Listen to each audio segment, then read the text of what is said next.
The playoffs for the 10th season of the GBA are finally here, and after a first-round bye, Playmore is taking on the Chicago Dragapults in a semifinal match that will determine who goes to the championship. Tyler, I have been in a lot of playoff games before as the coach, but I don't know if there's a game I wanted to win more than this one in front of us. Well, John, as you know from your coaching experience, there are a lot of advantages and disadvantages to already having seen a team that you're matching up with in the playoffs during the regular season. But while we had that great 7-3 record to earn the bye, none of those wins or losses came against this team. So it's a completely blind matchup. We haven't seen it before. Our coach hasn't seen it before. But, John, if there's anybody we trust to cook something up going in pretty blind, it's the Beneral. The wait's over. It's time for playoffs. Here's the team we're bringing for semifinals against Q. First, we have arguably the most important Pokemon on the team, Heatran. This is very special defensive this week to take on the likes of Iron Moth and Dragapult, and can still be a decent defensive check to Scizor as well. We're rocking Stealth Rocks to hopefully get Chip on his entire team, as his hazard removal will most likely be Scizor in this matchup, but they also have Rapid Spin Serena as well. Lava Plume and Flash Cannon are just great stabs for the matchup and just getting Chip, while Taunt limits their setup options and keeping Pokemon at a low amount of health. Now on the physically defensive side, we have Ginger the Darkspawn coming once again with just a max physical defensive set: Protect, Play Rough, Wish, and Roar. This is to try and hold his main physical attackers in Iron Hands, Aqua Tauros, Ursaring, and even a physically offensive Dragapult, as Q has loved Dragon Dance Dragapult this season. Roar helps phase out Pokemon so they're not able to set up in front of us, or we're able to get some extra chip with the hazards on the field. And of course, our go-to support and defensive Pokemon for basically the entire season, we have Torkoal, our Sunsetter. Torkoal is really just here to get up the sun and be a little bit of a nuisance to the opponent. We want to weaken the water attacks coming from that Tauros. We're using the Eject Pack with Overheat combo once again so we can maintain momentum. Next, we have a cheesy and sneaky Hisuian Samurott that I hope we can pick up a nasty KO on that Tauros this week. How do we pick up that KO? With Air Slash and Sharpness. Being a heavily special invested Samurott this week, with Air Slash, we are able to pick up the KO on a very offensive Tauros as long as it doesn't have any HP investment. And lastly, Encore is really just to catch him off guard. Maybe if he has Dragon Dance Dragapult, he thinks that we're Sucker Punch when I confidently bring this out. If we lock him into like maybe a substitute or a Dragon Dance with that Encore, then we are looking beautiful, and we can also stop the likes of Setup Enamorous T and etc. So Encore is a great disruptor. One of our potential sweepers, but more than likely just a nuisance to his team, we have a Calm Mind Imprisoned Mismagius. This is holding the Big Root. Now you might be thinking, why Big Root? Why Imprisoned? Simply because Double Dance Enamorous T with Iron Defense, Calm Mind, Draining Kiss, and Earth Power is a major threat against our team. And obviously Mismagius with Levitate and with Imprison and Draining Kiss, we absolutely wall that exact set from Enamorous T. And in return, if we get some Calm Minds before we click Imprison, bait him into a safe sense of security, we're able to capitalize on that and potentially counter sweep them then and there. And of course, our win con this week, the MVP of the entire season of GBA, we have Kaido. Rocking the booster energy with Terraflying, Acrobatics, no surprise there. It's one of the best sweepers in the game. Dragon Dance, Acrobatics, Earthquake, and Taunt. Taunt lets us shut down the likes of any potential status they're trying to get out with Thunder Waves, whether that might be Mesprit or Rotom Frost. And Taunt also prevents the phasing on their team from the likes of Whirlwind on Iron Hands or Hippowdon. Thank you for the incredible analysis, as always, Ben. But the moment we've been waiting for, what did the opponent bring? No shockers. I don't know why I always think I'm going to be shocked. But that right there, that is the 6th most terrifying Pokemon the opponent possibly has. Honestly, from what we've seen in the matchup and some of the talks, I don't even know if it's the most cohesive bunch. But there's something about the playoff game and just bringing those 6 strongest Pokemon that worry me a bit. Is Tyler, we have a few Pokemon at the end of the bench, and we're leading off with one of them.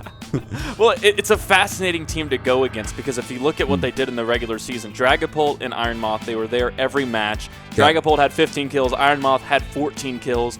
And I don't even know if those are the top kills that we're worried about because of the Enamorous T, who during the regular season had 2 kills and died 5 times. So it was a net total negative for them. But that's the fun thing about Draft League. You can pick out a Pokemon like that or a Hippowdon who was only in 2 matches during the regular season. And you look at this ensemble and you're like, well, that's the best possible team for them to face off against us. And you look at our team and you've got a couple of Pokemon that you maybe don't expect. And it's like, well, this is the squad that we certainly expect to go up against them and have the most success. Now, something I am remembering is week 1, Tyler, when someone brought Hyper Offense against us. We were not ready for that. And unfortunately, our win con and Roaring Moon went down very early.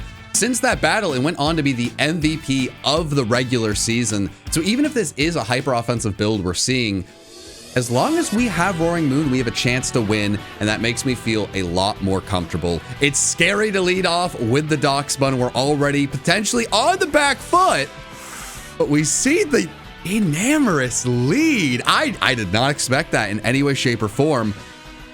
This is going to be interesting as we go for the Protect immediately.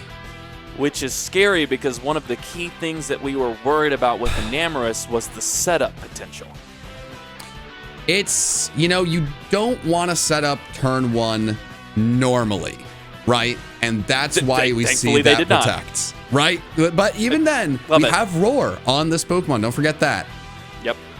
We do have Roar. The tough thing is in our prep, we did make sure to note that Enamorous has the Fairy, it's got the Ground. So as much as I would love to switch into Heatran or Torkoal, there could be an Earth Power that immediately obliterates it. I see the coach shaking his head. A little bit scary, but they're leading off with the big guns. What is Enamorous Therian? Is it like a floating turtle thing? Like I don't completely understand. I think it's like a turtle in the clouds with. Is that a snake on its? It is a snake on its back. It's a confusing sight to see, and hopefully. It looks like it was pulled straight from Infinite Fusion. Like this is Torkoal and Ekans. It kind of seems like that. Little sprinkle of pink. They changed the shiny. I like that. I didn't sprinkle. I kind of just waved my hands. I'm nervous, Tyler. I'm nervous. You know a lot about sprinkles. I've seen you decorate a cake. Bam, bam, bam. Sprinkles! It was a good cake, but unfortunately, there's nothing I can do decorating a cake or battling to fix this. We are in a scary spot, and we really need to make some big predictions. This is clearly expecting the Earth Power. They do have the Moonblast, which does make Imprison not what we want it to be. This may not be the setup Enamorous that we were possibly hoping for. This Miss Magia set is really, really built for that in mind. I do like the Calm Mind here. We will outspeed. I assume they might just switch out at this point. So the Calm Mind, I mean, if nothing else, it's safe, gives us a little bit more bulk. If they do go for the attack, I mean, we should be able to live it, but they do switch as I expect. And now hopefully we can gain a little bit of information as they bring out Big Bertha. Interesting. Now this Pokemon can have Crunch, Tyler. But, I mean, we obviously, you know, are avoiding the Earthquakes with Levitate. Do we stay in and try and get some damage off? Do we try to see if we can make this a little bit easier to take down with Roaring Moon late into the game? You know, it does have the ability, I assume, in this generation still to heal up unless it lost like Slack Off, but any damage on this is good damage, I think, especially early into the game. Well, and you mentioned the crunch, and we've seen Ben make these reads a lot of time where maybe the opponent anticipates a switch because there's the threat of that move, and Ben will stay in. Oh, I love that. Okay, we get the special defense drop. There is the Whirlwind, which we do now know, like, this is probably here to stop Roaring Moon. We got good damage on it, and depending on the switch, okay, it probably can stay in.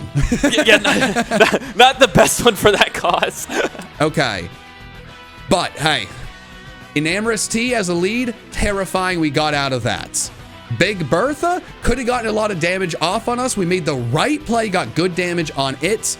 I really like the bounce back. We're bringing in the Torkoal to try to win the Weather War here, but this does feel like Torkoal is not long for this battle. And that does worry me. It has rocks. I was about to ask if it had rocks and if that was the play fully expecting a switch in that situation. No, I really I like the play from Ben. I think it was a necessary play. It's just not my favorite place to be, but we're going to get the overheat, which is going to eject pack us out, possibly do a ton of damage to Big Bertha. This is really interesting. They do switch, so it allows us to get the proper switch. Stealth Rocks will stay up, but we're making sure not to lose momentum, which is really nice when the opponent, oh my God, with the crit. You love to see that, Sonny. Thank you. We needed that. As I was about to say, Tyler, we do not have the offensive output that our opponent has. We need to keep momentum up.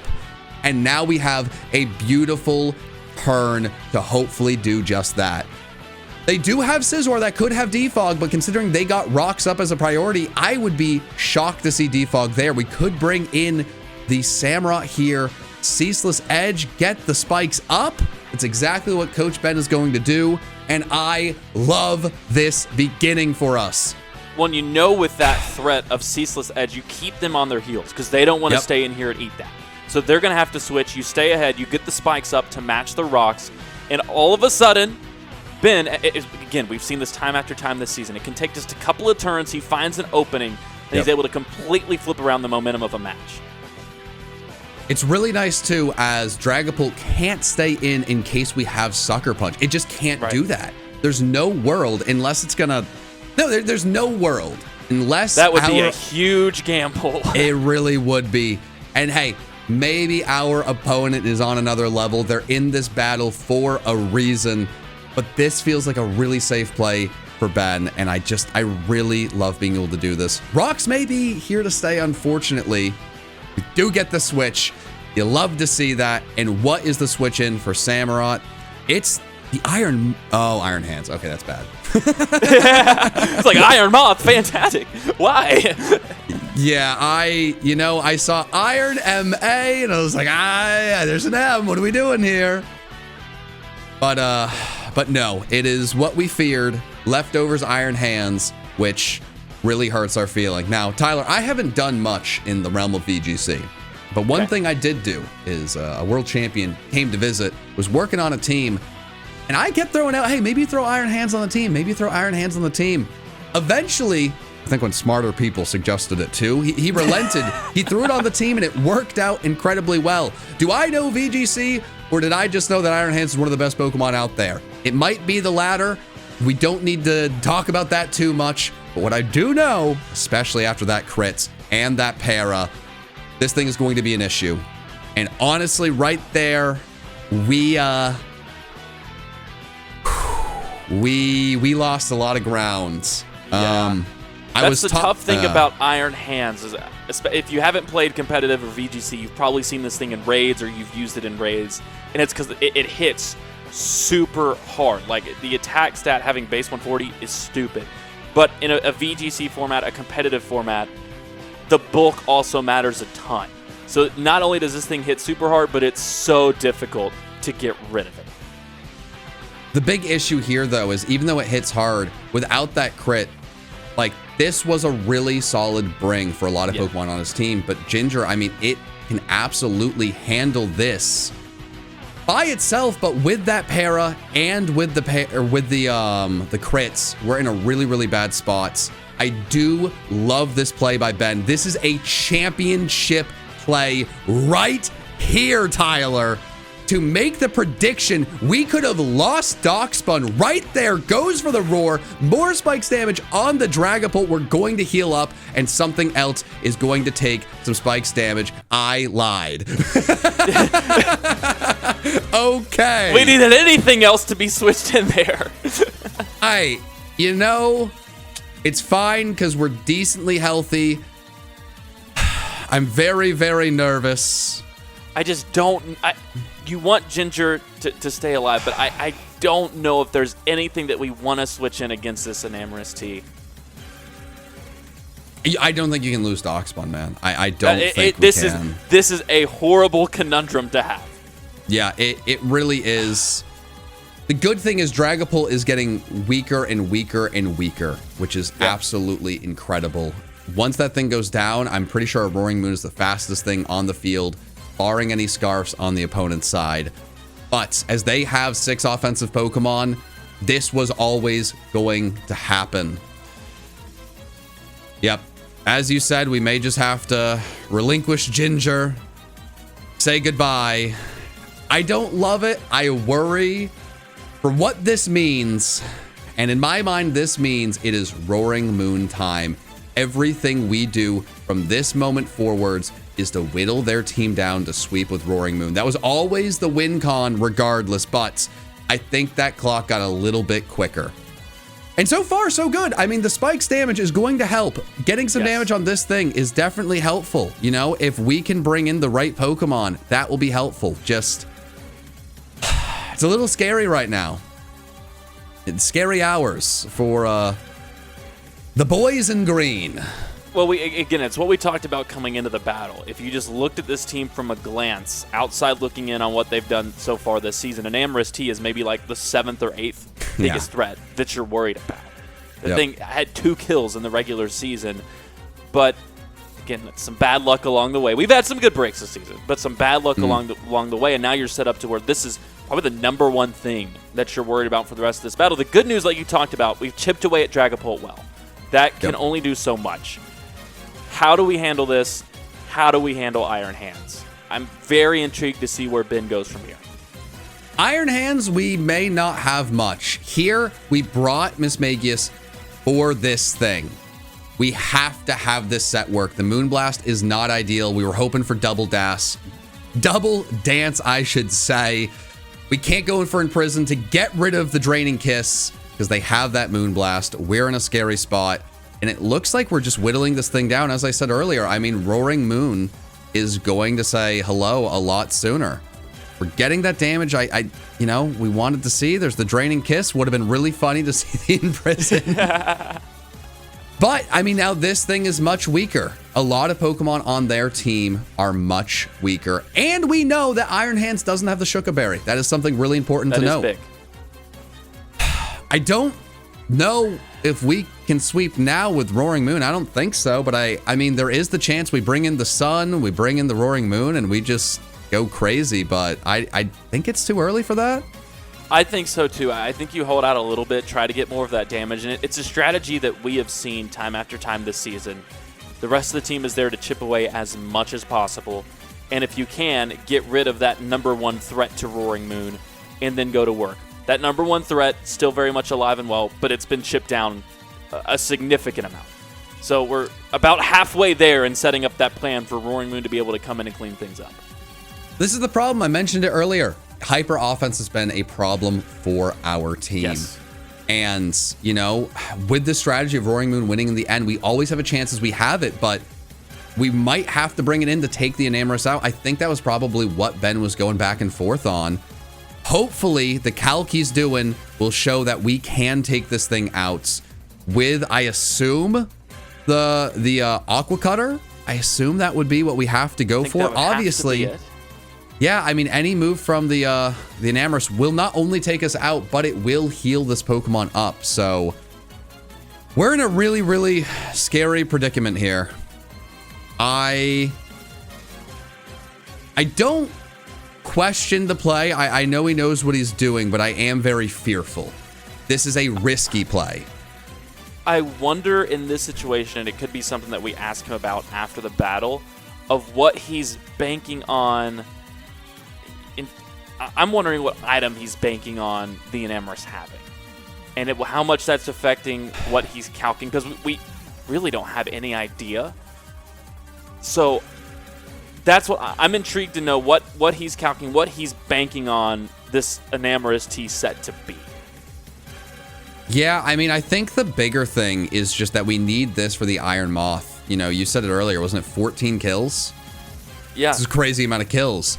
You got to have this for Iron Moth. If you lose this to an Earth Power, I mean, we could be a little cooked in that department. You know, Enamorous is such a scary Pokemon in our matchup. I'm pretty sure either opponent we could have played might have had an Enamorous. Not entirely sure, but I think that was a possibility. And just that combination of Fairy and Ground eviscerates our team.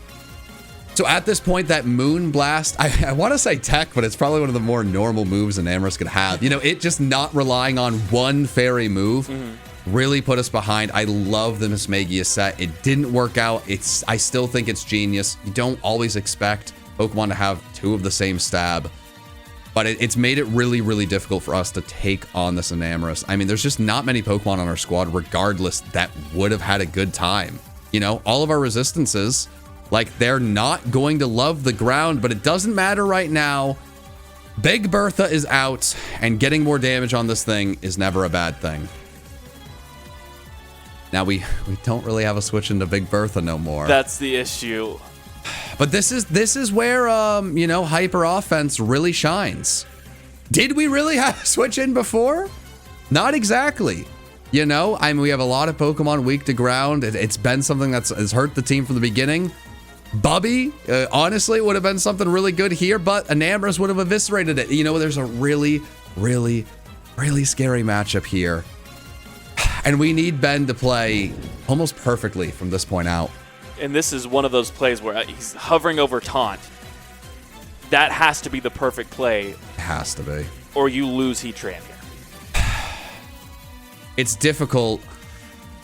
And it was the Earthquake. It's really unfortunate. I don't hate the play, because at this point you really need to make big plays. Unfortunately, if you get that right, it's an amazing play. It really is. It's, you know,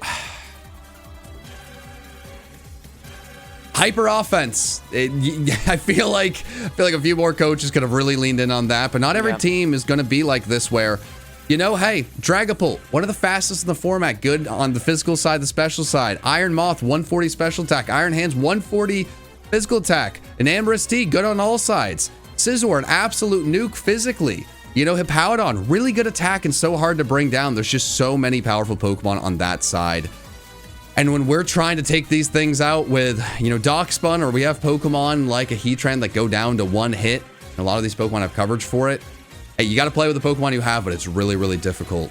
And the opponent, the main point of all of these words, I apologize, I'm long-winded, I know. It makes the game easier for the opponent. Sometimes you can just click the old Earthquake button and not think about anything else. You know, you don't have to make that prediction. And now we're in a point where it may be Roaring Moon time. Now, the really exciting thing here is that we still have the Choice Scarf Samurott. So if we can chip down half the team for Pokemon with the Roaring Moon and then clean up with the Samurott, we can still win.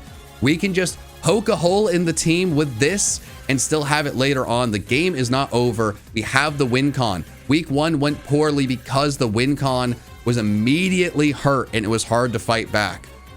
I really, really like the spot we're in for like how this matchup's been. And now as we Dragon Dance, we just really, really need Big Bertha not to go for it. Well, actually, it doesn't matter. Wait a minute. Tyler, we completely overlooked the taunts. It has to go for an attacking move. It can't Whirlwind. This is a decently free Dragon Dance. That is the genius behind that move last turn.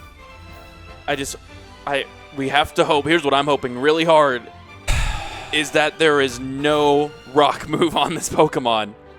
Or the Stone Edge misses. That would be the second most ideal thing. Yep. Let's find out which one we're hoping for.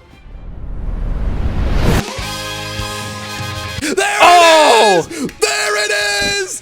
There it is! Okay. You know, it's not always fun to root for that to go your way, but sometimes you have to. And now, ladies and gentlemen, we got Roaring Moon with the Dragon Dance, the booster energy, and the acrobatics ready to claim a kill. It is not even close to locked up yet. But that was unbelievably huge in giving us the chance we so desperately needed. After the crit para on Darkspun, I think that one's fair. I think we deserve it. Fair is fair. Fair is fair. Skill issue. And the thing with Pokemon, It's difficult. When I battled, it was something I had to wrestle with and eventually just make peace with. If there's a chance you can lose off of a crit, off of a miss, off of a flinch, off of a para, like you put yourself in a position to lose off of that. I remember losing a really important GBA battle where the only way I could have possibly lost is if they got a crit. And I had played this game so perfectly. I was so proud of myself. That crit happened. I lost, and it was against one of the weaker teams in the league. It really hurt my run to the playoffs. And, you know, it bothered me for a while, but I had to think, hey, I was in a position where a thing that had a chance to happen could lose me the game. So we've put ourselves in a good spot. And now, obstacle number 2. Can we take this thing out? It doesn't have the Shuka Berry. How does this go? A crit could take us out. Fair is fair. A para could ruin everything, right? We got the miss. As I'm saying, it's in the realm of possibility. We just need to hope that our boy Roaring Moon can get the job done here. The earthquake, and we see. No! So close. So close. Just a little bit more chip. One more layer of spikes. One layer of stealth rocks. And everything changes. I would have loved to have known the percentages on that. Which obviously tough to know because we don't know the exact investments on that Iron Hands. Oh, but that's tough. Heartbreaking. This season has been won or lost on the back of Roaring Moon. And it came down to just a sliver. Just a sliver. And while we're going to be able to pick up a kill here, most likely, it's an upward hill to climb that I don't know if we can climb. And man, it's disheartening to be in a spot like this. We've had a lot of wins. We have got a smile on my face still. I mean, we just put out a top 10 moments, and we got to fill that up pretty easily. We could have done 15, 20. Pretty easily. It's not a good feeling right now, but it is somewhat poetic to kind of sit here and just think, you know, week 1, things were not looking great with how decisive that one felt. We didn't know if we'd get to this point. No, we did not. And it was against a very offensive team like this. We went against Enamorous, and there was a very lucky moment that helped us move past that.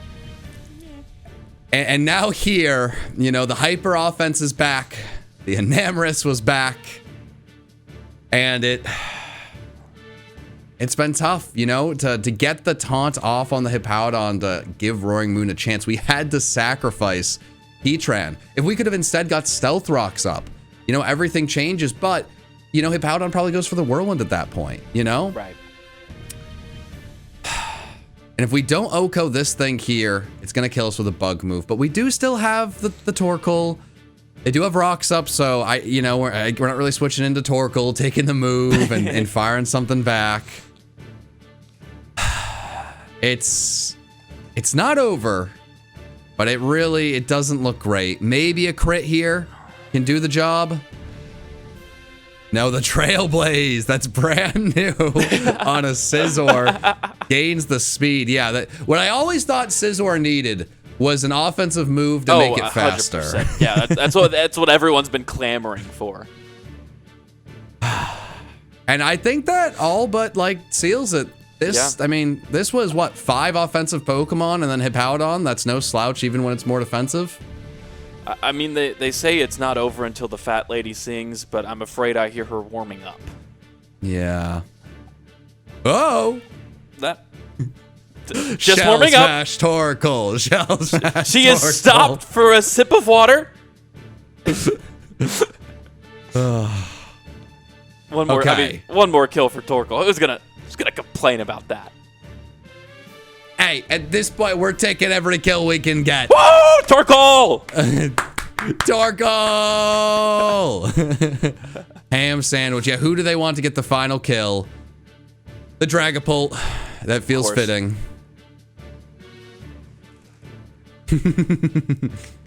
It is also, I should note, this is our team leader in deaths, going down one final time to submit his lead for the season in deaths. Unfortunate, but that's going to be the end of the inaugural Play More season. Now, I have some thoughts before we talk to the coach. We'll wrap up the season with another video. Don't think this is the last time we talk about this season, but Tyler, it's been an absolute pleasure to share the booth with you and really live out this dream. I've talked about this, but this is something I've wanted to do for 7 years. And the thing that I always struggled with is when I wanted to do it, I didn't know if I'd be the coach. I didn't know if I'd be the owner. I didn't know if I was good enough to be a coach. I didn't know if I could hang in there with the best of the best. But I didn't know if enough people wanted to watch me that I could be one of the top dogs with a team. So to be here and really be the first person to own a team like this and try something like this. And not only did we have a decently successful season, we had the bye week, made it all the way to the semifinals, and almost punched our ticket to the championship. And hey, it didn't work out this time. But you know what? This isn't the end. This is just the beginning of Play More. You know, we have more to accomplish. It would have been great to get the championship in the first season. But, you know, when you get to the top of the mountain right away, it kind of is just down from there. We have something to work towards. We have something that we are hungry to get, Tyler. I've said too much. But I really appreciate this experience. I mean, there are a lot of people to thank and a lot of things to look back on, but for me, the number one is just all the support that we have received from everybody watching. We had legitimately no idea what to expect from this. We had no clue how it would do, how it would be received. For the first time in our YouTube careers, we really didn't know what to expect in terms of how many people would be watching. And what this has turned into over the course of the last few months has been absolutely incredible. And our big message is that because of all that support, it only makes us more excited about everything else that is to come. With all the excitement that there's been from the fans, we can't help but feed off of it. And John, I know we share this sentiment in saying, just as you said, there is so much more to be accomplished overall for Play More as we move into the future. I couldn't have said that better myself. I really appreciate you. And before we send it over to Ben, I want to make sure I thank you, Tyler, for sharing this dream and doing this alongside me. I've been so excited to do this with you. Thank you to Ben again. Thank you to John Jr. for being the assistant coach and helping with all the teams. And an unbelievably huge thank you to Landon for stepping in and just making this what it could be. You know, this blossomed into something bigger than we expected. Being able to have someone to step in and help, you know, bring these battles to life with the editing, guy with the incredible graphics, and the fans, you guys, of course. I mean, without you guys, it's just two silly people getting too excited about a Pokemon battle. But to actually have a backing, you know, people who truly care week after week about this, it's really special. So thank you to everyone who helped bring this together and everyone who supported. I'm really excited for the next step, but let's let Ben get his final words in. Yeah? Okay. Yeah, no, that adds up. I just got word from the booth that John did his normal thing and talked for way too long. So instead of interview, I'm just going to give my outtakes of my thoughts of the battle and my thoughts of the overall season. So please stick around and let me know what you think. As for the battle, I was really excited. You know, Q is not a coach that we faced during the regular season, but the fact is his team was very terrifying, and I did not notice that much into the matchup until I got very deep into the builds. Dragapult, of course, the best Pokemon in Draft League format. Enamorous T, coverage of Fairy plus Ground, destroys my team. And then Iron Hands is just an absolute menace. And then just his top 6 in general, which of course he brought, just all very threatening. And he's got a great team. He played well all season, so kudos to him for moving on.